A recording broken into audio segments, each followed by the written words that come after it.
পোশাকের সিদ্ধান্তটা হয়ে গেছে পুলিশের জন্য, র্যাবের জন্য এবং আনসারের জন্য। পোশাকের সাথে সাথে সবকিছু, মন মানসিকতা সবকিছুরই পরিবর্তন হয়। তো আমি বারবার একটা বলি, আপনারা কিন্তু একটা ক্ষেত্রে হলো সবচেয়ে বেশি জোর দেবেন, এই হলো দুর্নীতি। 15 বছর তাদের যে ধরনের ট্রেনিং ছিল, তাদের ট্রেনিংয়ের ধরনও চেঞ্জ করতে হবে। তাদের এইগুলি তো করার জন্য আপনাকে সময় দিতে হবে। তারপর এই একটু মানবিক হওয়ার জন্য মানে ট্রেনিং দিতে হবে, এগুলির জন্য সময় দিতে হবে।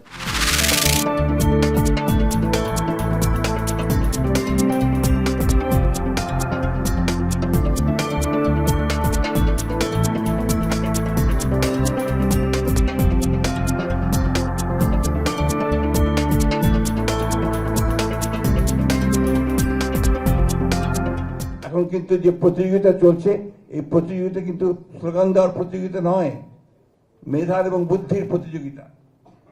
সোশ্যাল মিডিয়াতে কে কত ভালো লিখতে পারেন, কথা বলতে পারেন, তার প্রতিযোগিতা। টক শোতে কে কত ভালো কথা বলতে পারেন, কত যুক্তি খণ্ডন করতে পারেন, তার প্রতিযোগিতা।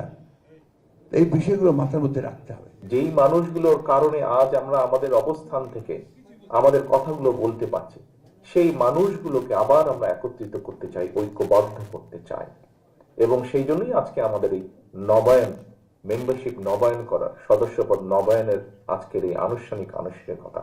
দলকে যদি আমরা সঠিকভাবে পুনর্গঠন করতে না পারি, আমরা দেশকে পুনর্গঠন করতে পারবো না। দেশকে পুনর্গঠন করার জন্য, রাষ্ট্রকে মেরামত করার জন্য আমরা কিন্তু 31 দফা দেশের সামনে, দেশের মানুষের সামনে উপস্থাপন করেছি। আমরা সেটিকে যদি বাস্তবায়ন করতে হয়, অবশ্যই আমাদের দলকে ঐক্যবদ্ধ, দলকে পুনর্গঠিত করতে হবে। সাংবাদিকের নিজস্ব কোনো বক্তব্য এখানে সংযোজন হবে না, আবার সত্য থেকে কিছু বিয়োজনও হবে না। যিনি যেভাবে বলেছেন, যিনি যেভাবে লিখেছেন, তারটা হুবহু সেইভাবে তুলে ধরতে হবে। ফেসিয়াতবাদী আমলে এটা একেবারেই হয়নি। এখনো তার কিছু কালো ছায়া আমরা লক্ষ্য করি। এই নির্যাতিত সাংবাদিকদের পাশে আমরা আছি, গভীর শ্রদ্ধা নিয়েই থাকব।